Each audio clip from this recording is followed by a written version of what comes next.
Hey guys, it's Dan from Soileater and welcome back to our One Take Wednesday series. Today on episode 24, I'll be going over patrol or duty bags. These are bags that generally sit in your passenger seat and they're basically utilized for when you're on patrol as a police officer. All right, so a bunch of you guys were asking me, hey, what did you use to run? I know obviously you're in a different position now, a specialized unit, but what did you use to run? And I thought, yeah, that's a good idea. Let me go over kind of what I used to run and then kind of what I scaled back to. So that way, hopefully it helps some of you newer patrol guys or even some experienced patrol guys. Maybe I thought of something you didn't, and maybe you guys have something that I don't. So feel free to jump in the comments and let me know if there's anything you would add or remove and whatnot. So first things first, I'm going to go over, this is actually my wife's bag. I had the exact same bag, just set up a little differently. I just want to go over it because this bag itself was actually pretty awesome. I ran this bag for, I would say, probably 6 years on patrol. So this bag is a 511 bag. I don't know the exact model number, but I'm sure if they still make this bag, you'll be able to look it up just based on kind of the features I'm showing you. So it was a larger duffel bag. You could unzip the main compartment. Once you unzip the main compartment, you could open it up, and then this piece right here would actually hook around your headrest. So it would sit in your passenger seat just like this, completely open. Some things in here, so it's funny now, like when I got on the job in 2012, a lot of the things that you needed, you don't need anymore. It's like, man, I feel like I'm getting old here. Inside here, you're gonna have like the old cop tin, right? If you ever heard of a cop, oh, I got my tin, I gotta grab my tin. Or usually these you leave in your patrol car and they fly off because you forget about them. They open up and all of your reports and all the stuff, all the follow-ups you were working on, fly through the parking lot, and if your buddies are nice, they'll pick them up for you. If not, they're recording them on Snapchat and making fun of you. But that's a tin if you've never heard of them and they don't have them anymore, people don't use them anymore. This used to be a tin. All right, so a lot of the stuff in here now, guys, has moved over to like digital report writing, which is amazing, but also I kind of miss some of the paper reports because it was very quick to go through them, and I'm now in a supervisor role / plainclothes role. I'm having a very hard time when I have to go back and do some of the digital reports to kind of learn and get up to speed. I was much faster because I had probably 6 or so years of doing them on the paper reports. But the middle compartment here is kind of obsolete nowadays, so I would probably scale down quite a bit, and that's what I did. So I'll go over that bag in a minute. But what was nice about this bag is you had some storage on the top, and then I would always have her, so she has an extra just admin pocket here. I would always have her run a tear-off IFAC. I set this all up for years ago, and that's kind of what she's been running. The other thing nice about this bag is you can open up this middle compartment. I should probably look to see what's even in there prior to showing all you guys. But basically, this middle compartment too will fold down, or the front compartment will fold down, so you have even more storage. It's nice because it kind of hooks to the seat a little bit. You could run your seatbelt through it, around it if you need to. So that way when you're slamming on the brakes for whatever reason, it's not shifting around. So this is what my wife was running. She's currently, she's a police officer as well. That's what she runs. So when she's out on patrol, that's the bag she runs. I'm just going to move this off to the side. I'm actually going to set it down here, just get it out of the way. So the problem with that bag is you can see you have to set it up there, and it kind of is just huge, right? It's just a large bag. If someone was whatever reason was going to jump in your car, you have to unclip it, undo the seatbelt, grab the whole thing, and throw it in the back. Hopefully zip it up. You can see there she has hers jam-packed, not really able to kind of zip it back up nice and tight. You could if you ran less stuff in there, but that's just kind of how her bag was, and it was very similar to mine. It's one of those things where when you have the space to put it, you just tend to want to fill whatever that space is. Which I think for a duty bag like that just becomes like this huge mammoth of a bag that now you have to do something with. So I scaled down quite a bit. The other thing too is I became a little more experienced, or I'd like to think I'm a little more experienced over those however many years that was. And I found that you could do less with more, right? I'm sure if you talk to medics or talk to anyone in different fields, like the better you are at something, the less stuff you need to kind of supplement or assist you with it. So what I did is took that 511 bag and slimmed it all the way down to a very streamlined bag here. Again, a 511 bag just so happened to be, but it's essentially just a backpack. Think of it as a backpack. I believe this is like the 48-hour one, field tested by VTech. It doesn't tell me the liter size or whatever on this, but I want to say it's like the 48 or whatever hour bag. So I would run this. This bag would sit right on my passenger seat, and I'd put the seatbelt going across it also. So a big thing about that, guys, if you're not seatbelting in, sorry, some dust here. If you're not seatbelting in your bag, you're wrong, right? So either have it on the floorboards or seatbelt it in. The last thing you want to do is the old, like, you're driving down the road, you have to slam on the brakes for whatever reason. You do the old, like, your parents probably did it to you, where you bring your arm across to try to stop your bag from shifting. When you're doing any sort of emergency driving, you don't want to do that. If your parents ever did that to you, or you ever did that to your children, go ahead and hit the like and subscribe button, because I'm positive one of you out there has had that happen to them. So what I do on my passenger seat, just so everyone's aware, and I'll go over this at a later date at some point, is my plate carrier. So I was on patrol, I'm in uniform, right? We didn't have external vests at the time, so I was running soft body armor underneath my button-up uniform shirt. My active shooter or plate carrier sat behind this bag. So it sat on my passenger seat with the left side open. In the event that I needed it, I would grab it from behind the seatbelt, put it over. The right side was already fastened, and the left side I could just put around me, all right? So that was behind this, and then this was in front of it, and both of them were seatbelted in, so they would not shift on any sort of emergency driving. That did two things. One, it kept my plate carrier out of view, so if for whatever reason my vehicle was parked there, I would hope that people are less likely to smash with the window and grab just a bag out, rather than the plate carrier as well. So that's one reason I did it. The other one is I didn't want both of them going flying forward. I opted for the backpack for the main reason of I could grab it quickly and throw it in the back or throw it in the trunk if I needed to. You know, not that we were running two bags a lot, but like if you're following the ambulance and there, you know, someone's riding in the ambulance, someone's staying out of it, it was just easier just to do that. And then my lunchbox, I've got a Yeti lunchbox. It's upstairs. Yeti lunchbox that I've used for probably going on like 10 years now, and that thing's awesome. But I would always keep that down at the floorboards. So that's how I ran for patrol. This IFAC, this isn't the exact one I used, but I essentially had the similar thing. I think it was in black at the time.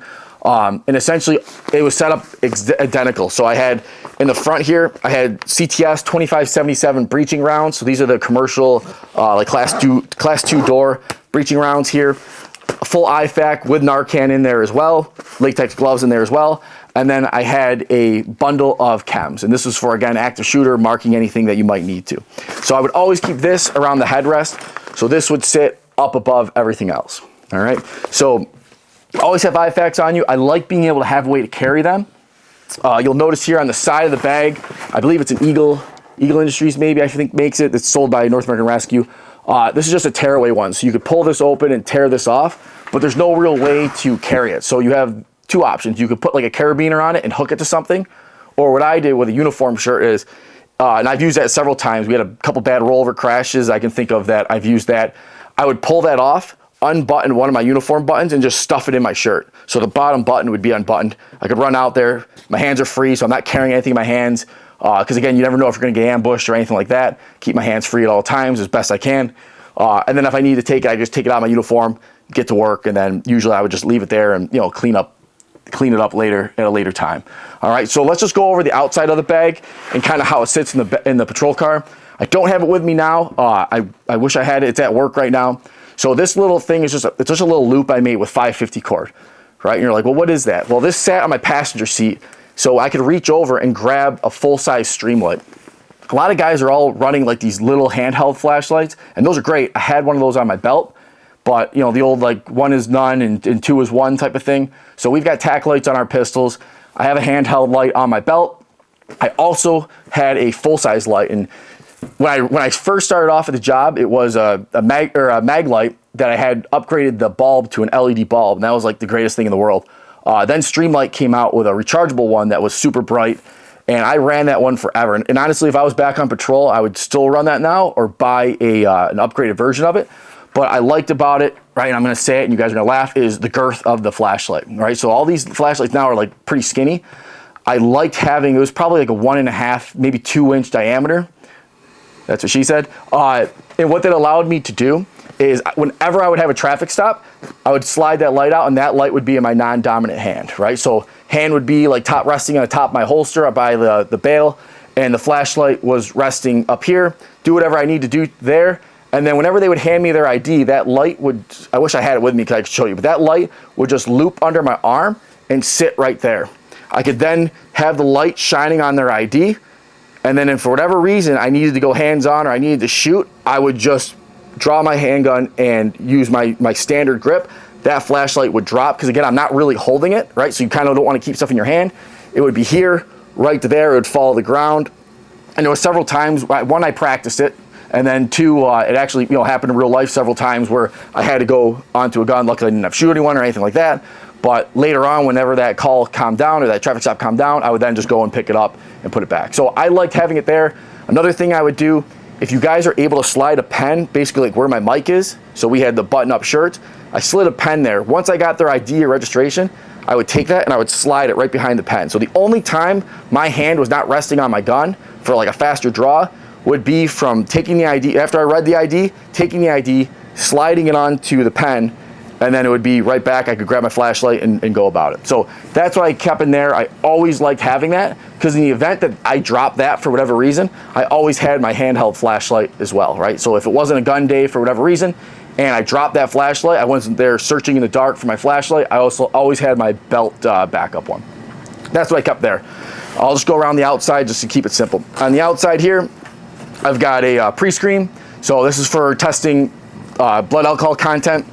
And with that, there's a little reusable straw, or not reusable, sorry, not reusable, disposable straws that go on there. And that's just each person you screen, you use a new straw. So for anyone who's done any drunk driving enforcement, anything like that, DWIs, DUIs, that type of thing, that's what I kept in there. And this outer pocket right there, I would have an extra battery for it, and that went on the side there. So obviously, as I progressed in my career, I used that less and less, because I wasn't on the overnight shift and that sort of thing. But it was still useful to have. A lot of people, use them at parties and whatnot to pre-screen everyone and whatever. To each their own. You hang out with enough cops and you don't care anymore. Just a patch there, that's nothing. My nameplate I had on here, just so if someone saw my bag, they would have it. The outer pocket here, now again, I'm going through this. It's been a while since I've done this. You'll notice though, this bag itself is very stripped down. It's only the basics. It's only exactly what I need. And now being 2023, a lot of the things that are in here, I could remove at this point. So this right here is just going to be a little cheat sheet for vehicle and traffic violations, right? So if, you can see, I don't know if you can see there, but some are highlighted, like those are the ones I use the most. On the back page here, I had a little cheat sheet inside with all the ones like, I'm kind of out of the game now. I used to know these all by heart. It's good to try to memorize them. At the start of your shift, go through them, memorize them. The last thing you want to do when you're writing a ticket is have to sit down here and like look in here, because when you're looking in here, what you're not doing is keeping an eye on the people in front of you, the car you have stopped, as well as like keeping a quick eye in the rearview mirror, making sure that no one's about to rear end you. All right, so little cheat sheet there. I was not big on writing. So again, everyone has their own police style, right? So I do have a tint meter here. I very rarely, unless you were a complete jerk, would write someone a ticket for having tint just for tint, right? Usually the tint was to try to have discussions with them, try to talk to them and try to get more and dig a little deeper, try to find narcotics, try to find illegal firearms, that sort of thing. But it's a good tool to have. And if you don't have that and you can't really test it for your probable cause for making the stop, then you're kind of out of luck, right? So I don't necessarily condone people like going out there being traffic Nazis, right? So make sure you're going out there and treating people right and doing the right thing, utilizing your discretion, that sort of thing. All right, I'll get off my soapbox for that. In here, Rubbermaid bin. This is just so that these don't get crushed. These are your field testers for I believe they're NICS kits. They're your field tester for certain drugs. So marijuana, well, 2023, you can get rid of that now, right? No one cares about that anymore. Marijuana used to be a good way in New York to get in the vehicles based on the smell, observation or smell of marijuana. You could search vehicles. That's not the case anymore. Other than that, cocaine, heroin. They were hesitant on giving patrol guys fentanyl for a while, fentanyl testers, but I do have one in there as well. So I kept those in a Rubbermaid just so they wouldn't get squished in my bag. That's all that is. Narcan. Again, these last few years, you guys know if you're working patrol, like Narcan, this is probably the most utilized piece of equipment in this bag besides reports. So unfortunately, right? But Narcan there. This scale for legal purposes was not seized from someone who was selling dope, but I'm sure a lot of you patrol guys know that it's pretty easy to get a little digital scale. This one probably still smells like weed, But yeah, a digital scale, and that's just mostly to help figure out what charge you're going to charge on the street side, so that you can go in there and do whatever paperwork you need to. A few extra pens, extra handcuff key. Don't be the guy who handcuffs someone and loses their handcuff key, or for whatever reason doesn't have it on them. A couple extra batteries. These are some CR123s that were in here. Tow tag. So I'm not going to go into like all the reports, and there's going to be more here in a minute. Just realize, like, if you have to tow a vehicle and there's a report you need, like, have all the required paperwork you need. Now, do you necessarily need like 1,000 of them? Well, if you had that other bag, maybe you could hold that. But for a minimal bag like this, I would keep like probably like 2 or 3 of everything. But other than that, I would just restock it at the end of your shift. All right, so kind of write yourself a note of what you have to do at the end of your shift and add that to it. In here, I'll pull them out here, but essentially all this is a bunch of evidence bags, different sizes. They're all folded up. I would usually have more than this, so I've got like some large ones. I'd have a couple large ones, a couple small ones, medium-sized ones. It just helps for roadside to you know, keep evidence together, right? Don't be the dude who puts the evidence on the trunk all the time, or puts the evidence on top of the car, and then a strong breeze or 18-wheeler goes by, and then your evidence is flying all over the place. Like, we're professionals, so act accordingly. This little key I was issued years ago. This opens up all the boxes to like the traffic lights. So you can open up the traffic light boxes, and I've never even played with them, but you can put like the lights on 4-way, flash, or, you know, all red, stuff like that, if you're directing traffic for sporting events, natural disasters, road blockage, stuff like that. So I've always kept that in the bag, mostly because I have to have it, so I figured I'll just throw it in the bag. So that's the outer compartment here. Going around here, so I used to carry an extra set of metal cuffs. I took them out of here. They were in here. So I highly recommend. I used to carry 2 cuffs on my belt.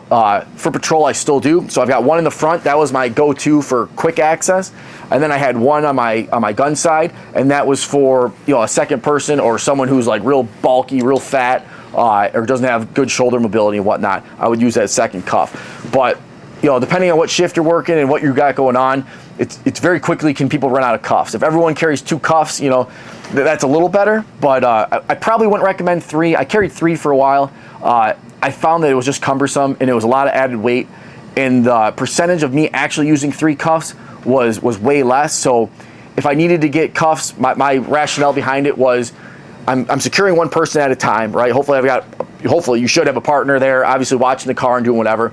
So handcuff them, stow them in a patrol car, and then at some point I won't have someone with me. I can just open my bag real quick, grab a new set of cuffs, put them in my pouch, go back up to the car. So I didn't really feel like I needed 3 on me anymore, but that's just me personally. So I would carry 2. I would always carry 2 on me.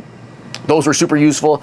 The percentage of me using 3 just wasn't as much. So on here, I just have a pair of the quick cuffs, or the you know, the cuffs there. And if you guys have watched some of my other videos, you know kind of I'm not a huge fan of them, but it's something that you have, especially with all these protests and stuff like that. Like, you may need that restraining device. All right, so that's on the outside there. If you go in the back pocket here, let's see if I still remember how to get it. This is clutch, and you guys probably don't do this, and if you do, well then good on you. So in the back here are some baby wipes. All right, baby wipes are going to be super useful for, obviously, if you have to take a, you know what, a number 2 code brown. Super useful to run in the fire hall, whatever, if you're having a bad day and you ate some bad Mexican last night. The other thing, which if anyone's worn, especially a vest that's, you know, under your uniform, you get super sweaty in the summertime and you're never cooling off. So like the outer vest now, when you get to like, you know, if you're getting the fire hall, or if you get to the police station, you can take it off and kind of dry out that under shirt. But back in the day, we didn't have those. So, and you kind of still don't have those. But what these wipes did, and what they allowed you to do, is you could literally on a real hot day take one of these out, right? It was in your bag, so it's nice and cool in the air-conditioned car. Take it out, wipe your face, kind of wipe yourself down, and whew, you felt like $1,000,000, right? You could be getting crushed with reports, but having like a nice, these are like the scentless, the odorless baby wipes, being able to wipe your face off and just feeling fresh, especially if you're doing like a 12, 16-hour shift. I'll tell you what, like, it's the little things, right? It's the little things that keep you motivated, keep you positive. So that's what I would keep on the back there. Use those quite a bit in the summertime. Plus, it's nice if you got stuff on you, you can wipe your hands off and whatnot. So just disposable wipes there. I don't even remember what's in the back. Okay, yeah, I do remember now. So here we have just a cheap lock picking set. These have come in super handy on the road. mostly for assisting other people that work for the department who locked themselves out of their car. They knew I kind of dabbled in it and would practice it a little bit, so they'd call me up if they ever need that. But also if like homeowners locked themselves out of their car, or not their car, their house, I would verify obviously that they live in the house per their ID and whatever, and I would try to help them out so they didn't have to call a lockpick. So again, it doesn't damage doors or anything. It's a damage-free way to make entry. And on the top here, I just got more pens, jump drive or thumb drive, Sharpie, multi-tool. So for anyone who's done any vehicle enforcement, any vehicle like traffic stuff, this is an older Gerber multi-tool. So these are probably my favorite ones that kind of slide up like that. But what was nice about this set is it came with a bunch of tools. Or not a bunch of tools, but a bunch of the heads here. So this would go on there, and you then had a socket, and you then had a larger flathead. Anyone who's had to remove plates from vehicles, you usually find either these bolts, which this fit perfectly, or you find like the flatheads. So probably 90% of the time I could remove plates for vehicles that were unregistered, uninspected, or not inspected, uninsured, right? So any uninsured vehicle, you didn't want to drive it on the road because it had no insurance on it. Those vehicles would all get towed for where I work, and by being able to remove the plates, it just sped up the process of getting that vehicle out of here rather than waiting for the tow guy and like, hey man, can you take the plates off for me, right? I didn't want to make them do that, especially in shitty weather. So I would essentially just do it myself, right? As self-sufficient as you can, I would highly recommend, right? Always try to handle all this stuff yourself. So this multi-tool was utilized quite a bit for those type of things. And that's in that pocket. For the front pocket here, this is kind of, again, another thing in Narcan. Again, I've unfortunately used these quite a bit. And then this was just like a pocket for me. So I got a couple extra pens. I got some breath mints on here, right? You got to be smelling fresh when you're going up there to take a report or talk to people. I've got some extra cash because you never know when you forget your wallet at the zone or forget the wallet at the precinct and you need to, buy yourself a drink or something. You're like, oh man, I've got no money. Well, I got like some backup cash in here. Got a set of latex gloves in here, a bunch of latex gloves in here. I would always carry latex gloves on me, but this allowed me to either replenish those or for whatever reason I needed more of them. I had them there. And then another very important thing is some sort of hand sanitizer, right? We touch lots of nasty people, and I'm not really even a germaphobe, right? But like if you get some blood on you, bodily fluids on you, some crackheads rubbing up against you, whatever the case may be, we usually had small ones like this at the zone. During COVID, we had all sorts of ones at the zone, but it's always good to throw some of these in there. This is kind of on the small side of it. If I've gotten in uses of force with people, I've got blood all over me, and if the ambulance isn't there yet to kind of flush you with some of their solutions they have there, then there's definitely been times I've done parking lot baths with this on my arms, and just to get a lot of the big stuff off of me. So highly recommend that. And then in here, see, I don't really want to dox myself too much, but in here, these are some IDs for getting into schools, right? So like if there was an active shooter at some of the school districts, they gave us these little RFID codes, which would open up the doors. Nowadays, I've got a flipper, and basically I could load all those into the flipper and just keep the flipper in here. So like my other bag that I use for work now, that has the flipper in it. And I could basically have all those in there. So depending on what school I'm at, I'm not sitting there holding all these cards. I can just go through there real quick, emulate it, and then get in the building. So another good tool to have. I haven't really explored all the possibilities of that thing, but if you haven't seen those, go ahead and check them out. They're pretty sweet and they're fun. The biggest thing is just being able to make your own RFID and copy RFID codes so that if you have a bunch of gun safes in your house, you can kind of open them all with one thing. All right, so that's it for the outside. Again, this video is going to be a little long-winded. Bear with me. I just wanted to kind of give you an idea of what I had. I'm going to open this up completely. More nitride gloves, right? So you can never have too many of those. You can always, if you don't have them at your zone or your police station, any of the medics will give you them. You can ask for, hey, give me a handful of larges. They'll give them to you. In here, I've got just a penal law, criminal procedure law, and vehicle and traffic law. That's the full-size book, and this is from 2017, so it's obviously outdated. Half the laws in there that used to be against the law are now legal. So congrats, Democratic-run states. With that being said, I've got high-vis vest, traffic vest. Yes, you look like a dork. Yes, you look like a traffic cone, but if you don't want to get in trouble by your boss or your boss's boss, if you're directing traffic for a long period of time or a scheduled event or anything like that, throw that on. Obviously for your safety as well, right? If you're out there directing traffic, like anyone who's directed traffic and hasn't slapped the back of a hood or slapped the windshield or side door of a car hasn't been directing traffic long enough, right? So it doesn't matter if you have the Fox whistle, like a gym coach, and that vest on, and a lit flare, and a flashlight, like they're still gonna try to run you over. Like everyone's got that intersection in their town that's the widowmaker of that town, all right? So orange high-vis vest, keep that on you. I would also keep in here, and it's just not in here right now, I would also keep in here my winter jacket, right? So if it's not wintertime, it's summertime, we have a liner on there, so you can, it's kind of like a, think of it as like a fleece, like a North Face fleece, where it's got your patches on it and whatnot. I would keep that in here, all right? Or a rain jacket, something like that. So again, like if you're standing in the rain for extended period of time, like it's just miserable. You're just soaked. Like, is it gonna kill you? No, it just sucks. Especially if you're working a long shift. So that whole thing, that whole binder with all those reports in it, this is essentially what I turned that into, all right? So we went to the digital age of stuff, and we were kind of transitioning by the time I got off the road.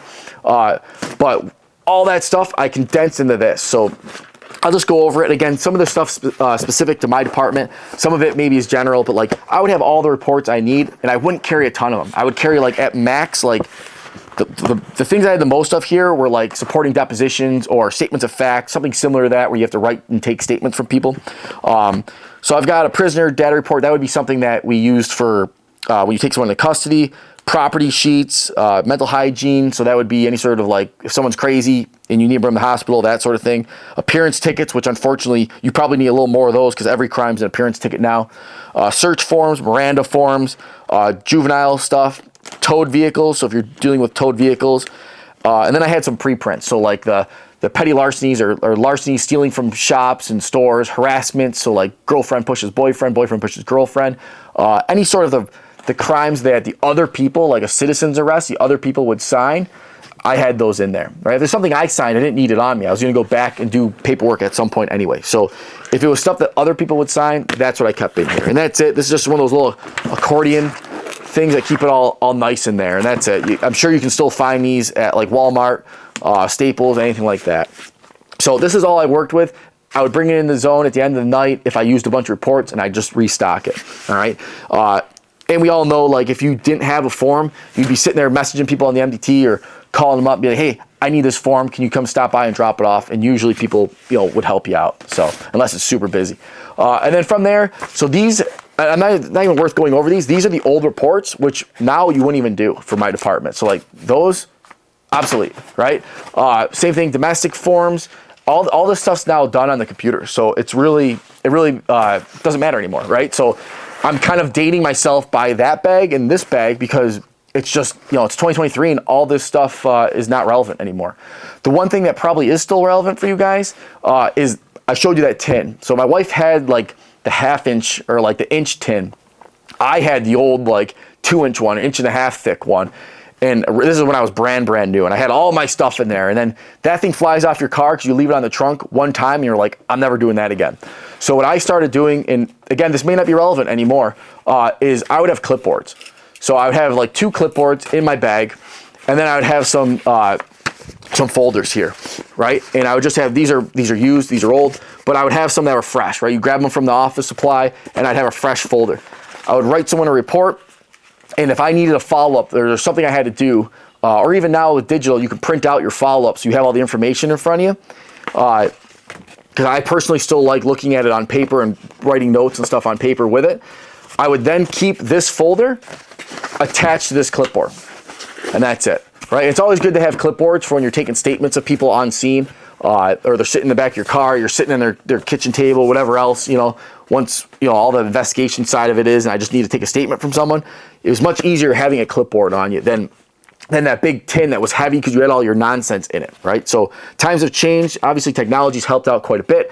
My department started to get back to the modern age, I guess you could say, of report writing and whatnot. So that's what I did. But I would keep all my follow-ups. So like, if I had different investigations, let's say this is a larceny from a jewelry store, and this is a harassment. So someone beat up someone, and I have to follow up with the suspect. And this was you know, another larceny report at a different store, I would have all of these and I would just keep those in my bag. So if I have downtime, the calls weren't popping, I would open this up, take a look at what I had, you know, make whatever phone calls I need, do whatever investigation I need to, and I would keep it all organized. So the one thing, don't be the guy that always turns in your follow-ups late or never does follow-ups or, you know, whatever. Like, it's your reputation and like it's your job too. So make sure you're doing it properly, right? But that was it. That is my patrol bag, all right? There's nothing flashy about it. It was purely like the tools I needed, the necessary tools I needed right there in my car. If it was something that was a little more in-depth, then I probably didn't need it in the car, or I could phone a friend or, you know, get some advice or whatever else if it's something that I didn't know the answer to, I didn't have. You know, you're a team, and if I didn't have it in this bag, someone else might have it if they've got the big bag. All right, so I hope that helped you setting up your bags. If there's anything you would recommend I add into this bag, let me know. And if you ever learned anything, you're like, oh man, that's a good idea, let me know in the comments, all right? So until next time, take care.